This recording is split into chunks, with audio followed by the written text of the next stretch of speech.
بالله من الشيطان الرجيم. بسم الله الرحمن الرحيم.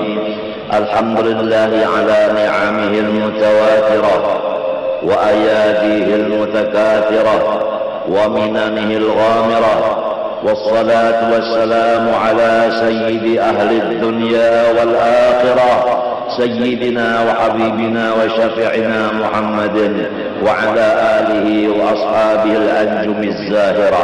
أما بعد، قال الله سبحانه وتعالى وهو أصدق القائلين: أعوذ بالله من الشيطان الرجيم. بسم الله الرحمن الرحيم. إنما يريد الله ليذهب عنكم الرجس أهل البيت ويطهركم تطهيرا. وقال تعالى: قل لا أسألكم عليه أجرا إلا المودة في القربى. الآية. وقال صلى الله عليه وآله وسلم: يحشر المرء مع من أحب، أو كما قال. Alhamdulillah wa syukur, kita ucapkan puji syukur kita kehadrat Allah Subhanahu wa taala yang telah mengumpulkan kita bersama-sama di dalam majelis haul daripada salah seorang daripada awliya illahi subhanahu wa ta'ala, yaitu Habib Muhammad bin Habib Abdul Karim As-Samman Al-Madani Al-Hasani. Beliau ini salah satu daripada zuriat daripada junjungan kita Nabi besar Muhammad sallallahu alaihi wasallam yang disebut al-waladu juz'un minal walid. Anak itu satu suku-suku daripada orang tuanya. Faman ta'allaqa bil juz'i faqad ta'allaqa bil kulli. Barang siapa berpegang kepada juz'u, maka sama dengan berpegang kepada kul. Di dalam ayat suci Al-Quran disebutkan bahwasanya Allah Subhanahu wa ta'ala menyatakan dengan kata innama, ada tuhasrin di dalam ilmu nahwu, hanya saja kehendak daripada Allah Subhanahu wa ta'ala mensucikan semua kulawarganya Rasulullah sallallahu alaihi wasallam daripada segala kekotoran-kekotoran.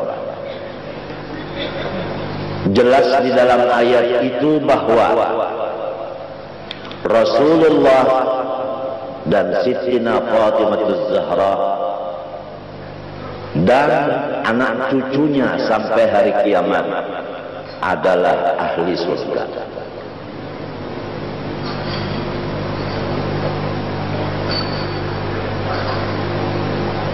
Di dalam ayat lain lagi, ya Muhammad, sampaikan kepada semua umatmu,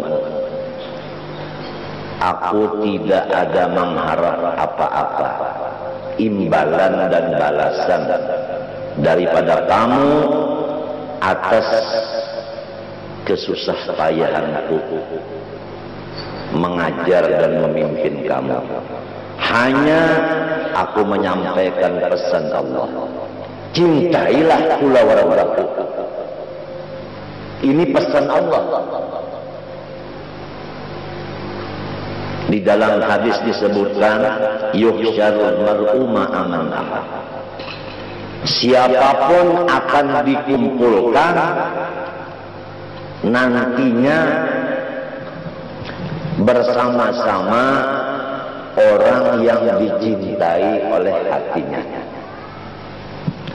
Inilah yang kita harap, supaya kita mencintai anak cucunya Rasulullah SAW.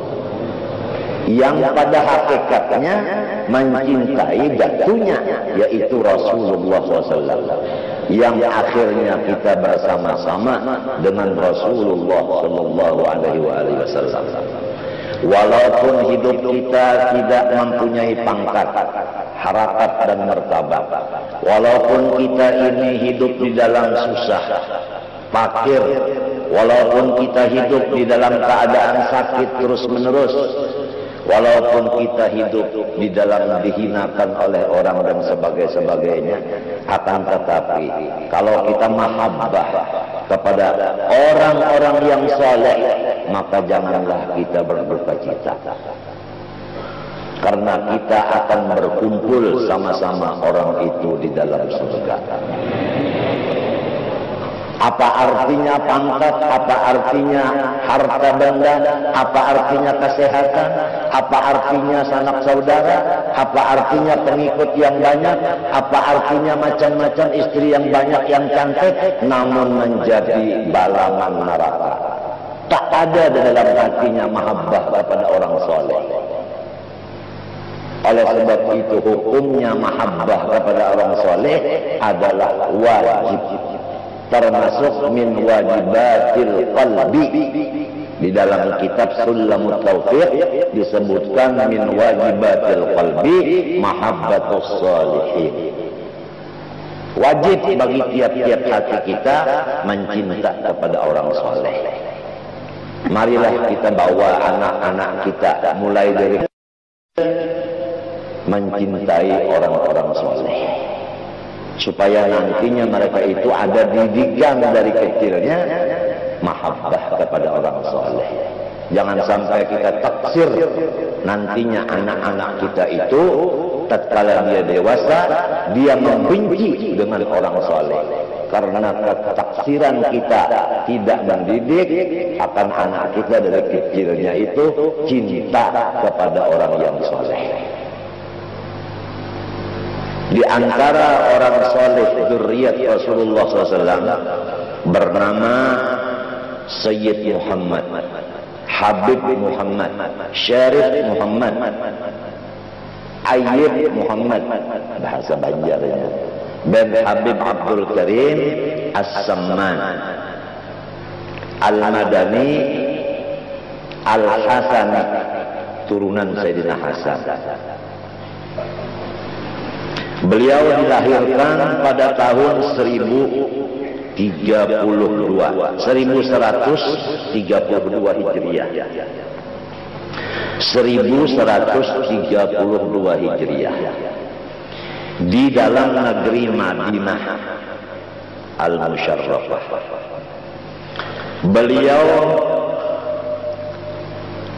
sudah lebih dahulu yatim, maka ibunya memimpin akan dia, menyerahkan akan dia sewaktu kecilnya kepada seorang guru yang alim di bidang Al-Quran, baik tajwidnya maupun ilmu-ilmu lainnya yang berhubungan dengan Al-Quran, seperti usul tafsir dan tafsir Al-Quran dan lain-lainnya.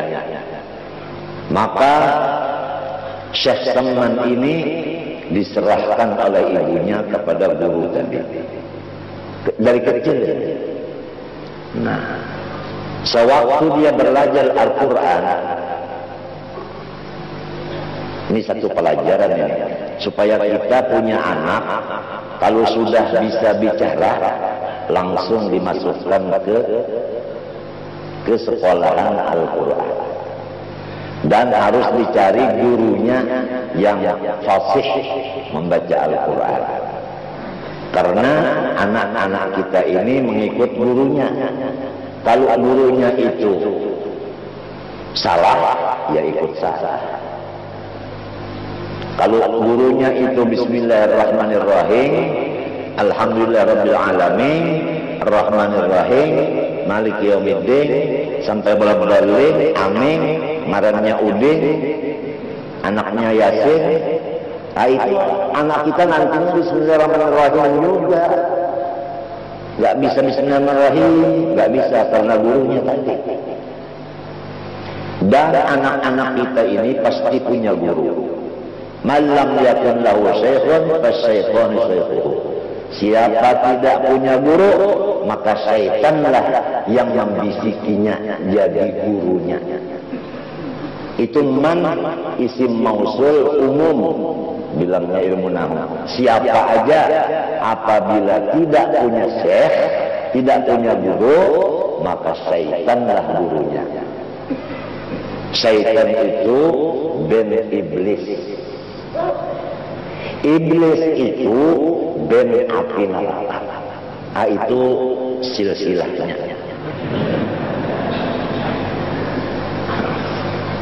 Mungkin bapak-bapak sudah tahu masalahnya. Syaitan bin iblis, iblis bin neraka.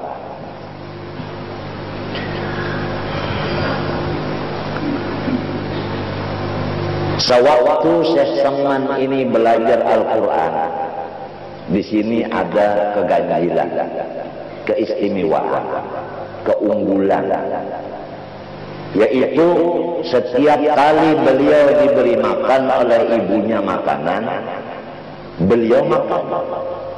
Tapi tatkala beliau selesai makan, ibunya melihat makanan itu tidak kurang sedikit pun. Bahasa Banjarnya kalau nunggu itu, kalau sampai banyak-banyak bisi baras lagi sudah. Sepiring aja, bari makan ada pulang. Karena malam makan sepiring ada pulang. Jadi ibunya ini melaporkan kepada gurunya yang mengajari Quran tadi. Hal yang demikian spontan dijawab oleh gurunya. Hai ibunya Syekh Saman, kamu jangan ragu bahwa anakmu ini sudah diberi pangkat wali kutub dari kecil. Aduh, bagaimana bahagianya seorang ayah dan ibu punya anak dari kecilnya sudah diberi pangkat waliullah.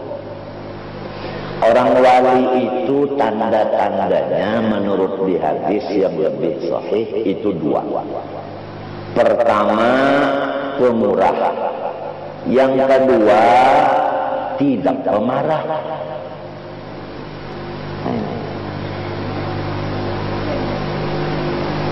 Jadi dari kecilnya beliau ini pemurah, tidak pelit, alias apik, alias engkel, garis merah angkar mawi, jarak 12.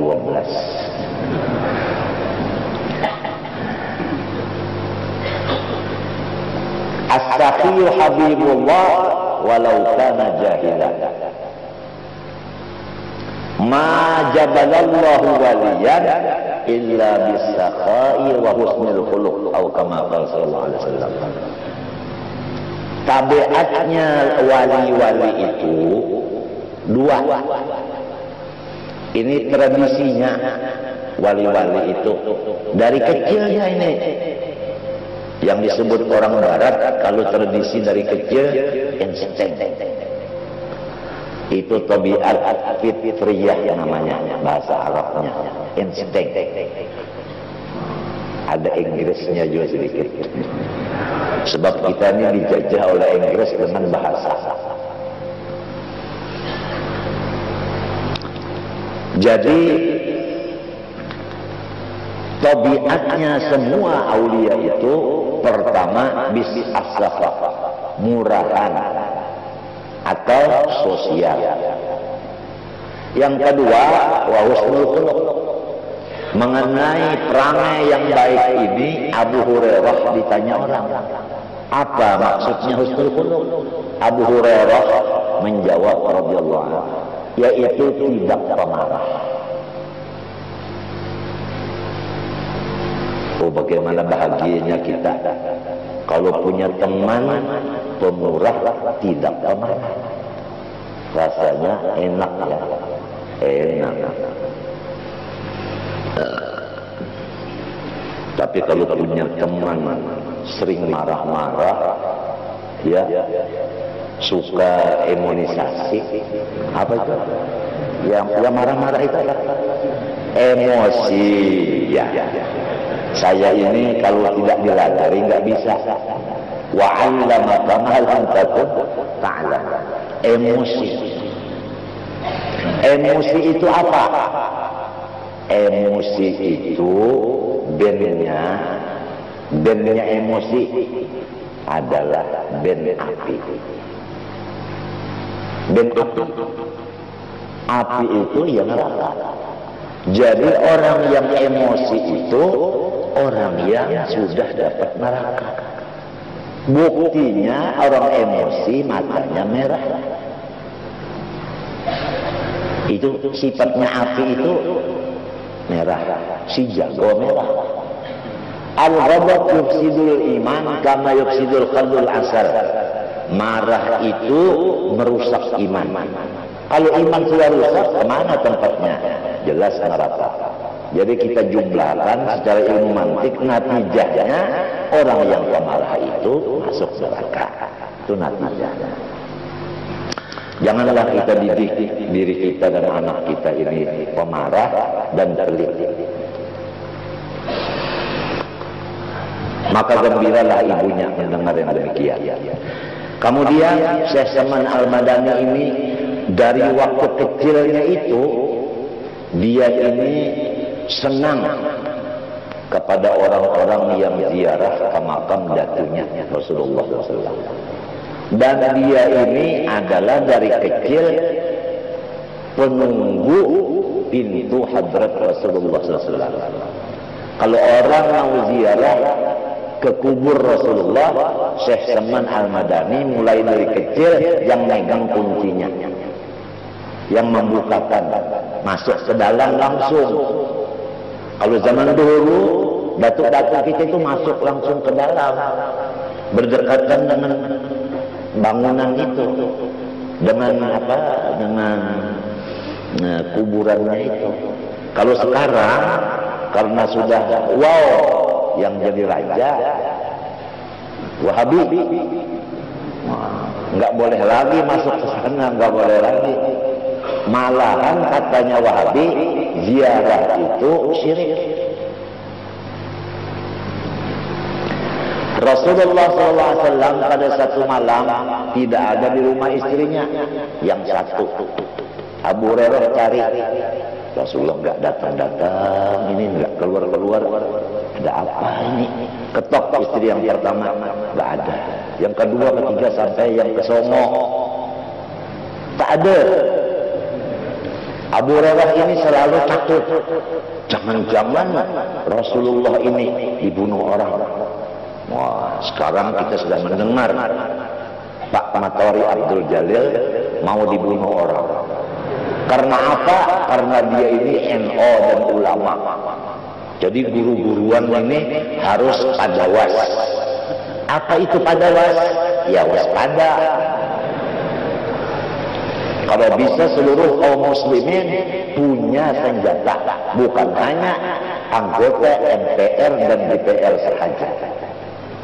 Wa'iddu lahum mastata'tum min quwwatin wa min ribatil khair turhibuna bihi aduwwallahi wa aduwwakum. Itu Al-Qur'an.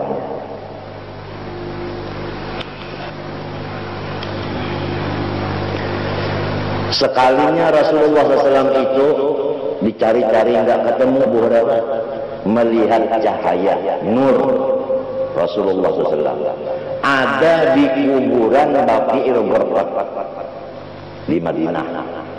Abu Hurairah itu selalu membuat lubang dari bawah fondasi pagar kuburan dengan tangannya sendiri. Kemudian dia masuk, dia mendekati Rasulullah SAW. Tengah malam Rasulullah ada di kuburan. Ya. Diperhatikan oleh Abu Hurairah. Rasulullah SAW minta kepada Allah keampunan atas dosa dan kesalahan dirinya dan seluruh muslimin muslimat. Artinya Rasulullah ziarah ke kubur. Rasulullah berdoa minta kepada Allah di pekuburan. Kalau disebutkan bahwa orang ziarah itu musyrik, berarti Rasulullahnya musyrik. Siapa yang berani bilang begitu? Tapi kira-kira yang hadir ini semua orang ahli sunnah wal jamaah, semua orang yang senang ziarah.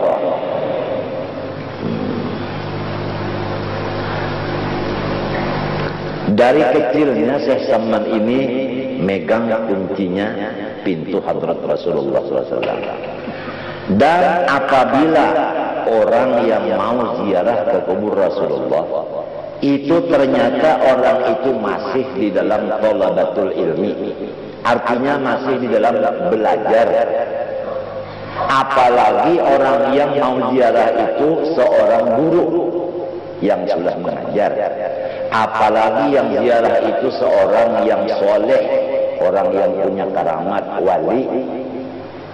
Maka yang tiga golongan ini dipersilahkan oleh Syekh Saman mulai kecilnya lebih dulu naik ke rumahnya, diberi makan dan minum. Selesai makan minum baru dibawa ziarah ke makam Rasulullah SAW. Dan diperkenalkan oleh Syekh Saman kepada Rasulullah orang yang ziarah ini namanya satu persatu. Misalnya ada nama Muhammad, ya Rasulullah, ini Muhammad ziarah ke kuburmu. Nah ini si A, ini si B, itu begitu. Sebagaimana zaman tahun 70-an itu, begitu muzawir membawa jamaahnya ziarah, diperkenalkan si yang dibawanya ini kepada yang diziarahi, satu persatu namanya. Karena orang-orang yang soleh itu dalam kuburnya tetap hidup. Bal ahya'un 'inda rabbihim yurzaqun, hidup.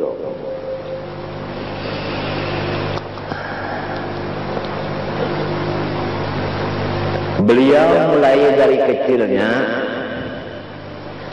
selalu memuliakan ibu bapaknya,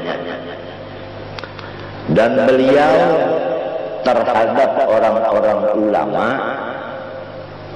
dan orang-orang yang menuntut ilmu dan orang yang soleh selama berada di kota Madinah. Maka Syekh Saman inilah yang menjadi khaddam bagi semua tamu itu.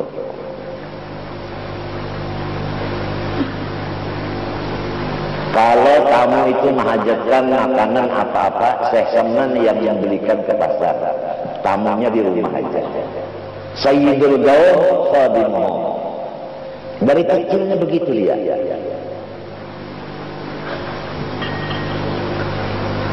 Dan dia ini dari kecilnya sudah memusyahadahkan akan wahdaniyatullah.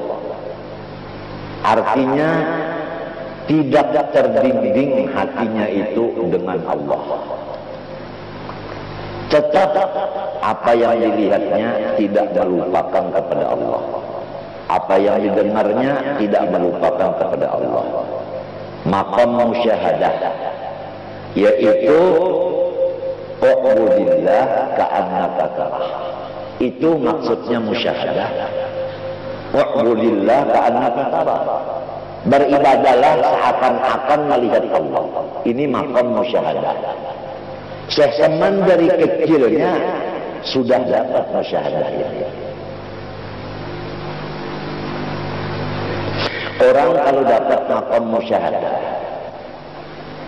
seumpama mereka itu baca salawat, di dalam pandangan hati mereka yang membaca salawat itu adalah Allah untuk Rasulullah, bukan si Umar lagi. Itu di dalam penglihatan hatinya atau di dalam jauh pengerasaannya. Sudah jauh dari kita ini. Kalau kita ya kita terus Allah Ta'ala sekarang nggak ada lagi. Itu kita namanya orang awam, al-awam. Orang awam itu persis jengkrek.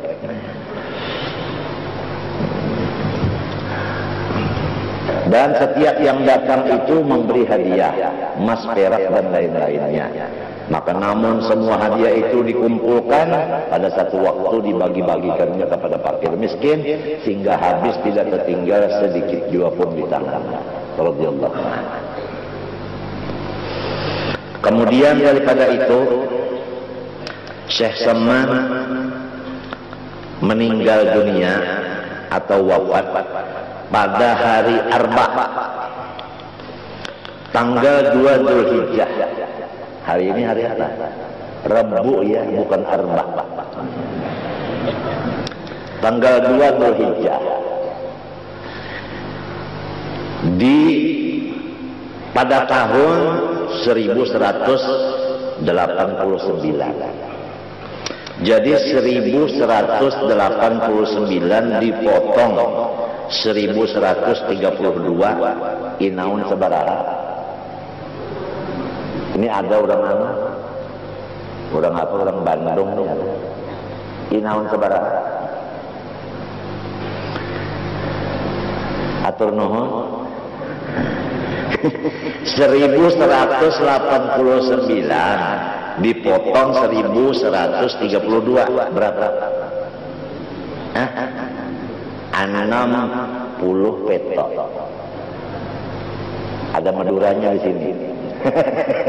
Jadi ada Maduranya. Di sini ada juga orang yang mengajarkan dosen bahasa Inggris. Jadi ada instingnya tadi. Jadi semua kena. Ya itulah umur beliau, padat dengan ibadah dan ilmu. Inilah tujuan hidup kita, hanya dua. Pertama, waksi dengan menuntut ilmu. Yang kedua, diisi dengan ibadah kepada Allah. Itulah dua tujuan hidup kita. Imam Ghazali membikin lagi di dalam kitab Ihya dengan dasar yang kuat. Hidup di alam dunia ini tujuan dua. Pertama, tidak boleh sakit hati. Ngerti semua? Nggak boleh sakit hati, nggak boleh sedih. Itu pertama itu. Siapa aja? Ini ada orang Betawi. Siapa aja? Nggak boleh sakit hati, harus gembira terus. Satu. Yang kedua, sibuk dengan ibadah. Itulah kesimpulan di dalam kitab Ihya juz yang keempat dari Imam Muhammad bin Muhammad Al-Ghazali. Jelas sudah? Jelas. Kalau ada yang belum jelas, mungkin kelaparan gitu lah.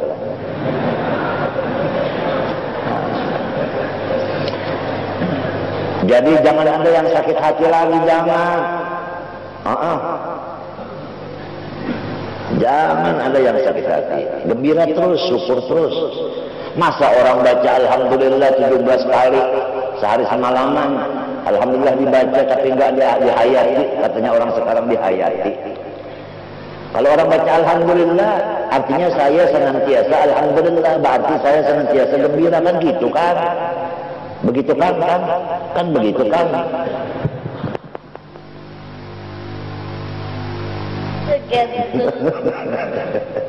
Gembira terus. Yang kedua, sibuk dengan ibadah.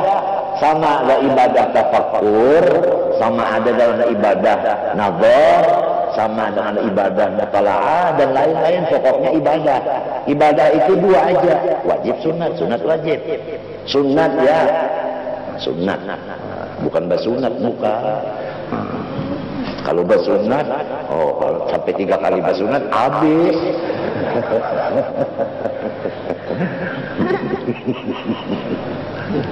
Ketawa Muhammad, amin.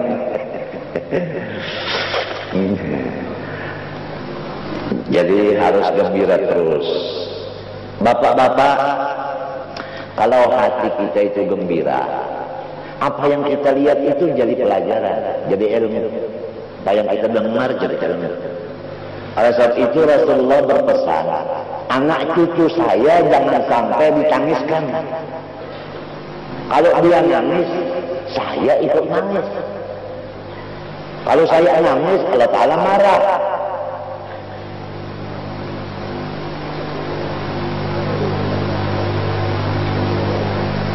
Nah ini, ya mudah-mudahan nih Muhammad Amin nih dengan adiknya Ahmad Hafi itu jangan ada yang menangiskan. Kalau ada yang menangiskan, nangis. Kalau dia nangis, otaknya itu begini, tertutup. Jadi tidak masuk pelajaran. Setengah mati diajari kada mau paham. Ujar orang Banjar pambaba. Nah itu. Saya kulus sufaha. Dia jawab apa? Saya kulus sutaha. Sutaha. Bilangnya gurunya sutaha itu mertua saya.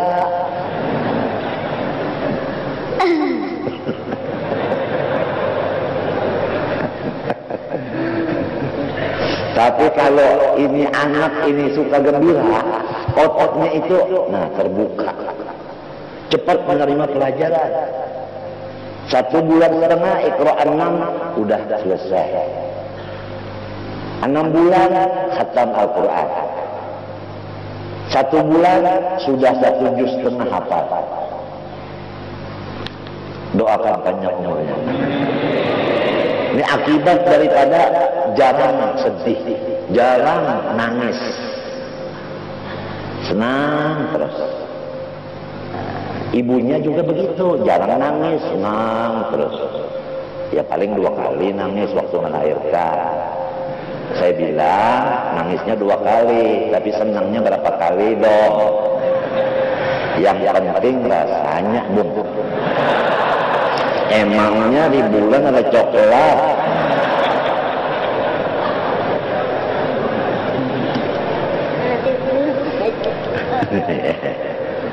Gak boleh sakit hati, gak boleh ya. Gak boleh, itu sampaikan kepada anak istri. Gak boleh sakit hati, syukur terus. Kalau bala musibah banyak gimana? Nah begini jawabnya. Bala dan musibah kalau menimpa kepada nabi dan wali, itu adalah raf'ud darajat, untuk meninggikan pangkat dia. Bala musibah menimpa kepada orang mukmin yang bukan wali dan bukan nabi untuk kafarah lisayyi'at wal khati'at, untuk membersihkan dari kekotoran dosa. Kalau kita orang awam ini kotor, ada yang membersihkan, kenapa jadi menangis? Mestinya kita gembira, berterima kasih kepada orang yang membersihkan itu, kan gitu. Kalau bala menimpa kepada orang kafir dan munafik, itulah yang disebut adab. Nah, jadi bala itu terbagi kepada macam-macam. Kepada nabi dan wali, raf'ul darajat. Kepada orang mukmin yang biasa adalah untuk menghapus dosa. Kepada orang kafir dan munafik itu yang siksa. Jadi orang yang beriman nggak perlu sedih. Kemudian kalau sudah sedih itu sudah bisa diatasi dengan gembira, sesuai dengan kata Alhamdulillah 17 kali waktu sholat. Kita tinggal lagi mengisi waktu supaya sibuk dengan ibadah tadi, yang wajib, yang sunnah. Sampai tidur pun kita niatkan karena ibadah juga. Karena mata kita kalau tidak dibuat tidur, nantinya kan kepala kita sakit. Kalau kepala sakit ya segala-galanya nggak enak lagi. Jadi menjaga kesehatan juga namanya itu ibadah. Terakhir, Syekh Saman Al-Madani ini kuburannya di Baqi'il Gharqad, berdampingan dengan kubur segala istri Rasulullah sallallahu alaihi wasallam. Mudah-mudahan kita semua dimasukkan oleh Allah Subhanahu wa taala di dalam rombongan orang-orang yang cinta kepada orang saleh, sehingga kita akan dikumpulkan Allah bersama-sama mereka. Amin, Allahumma amin.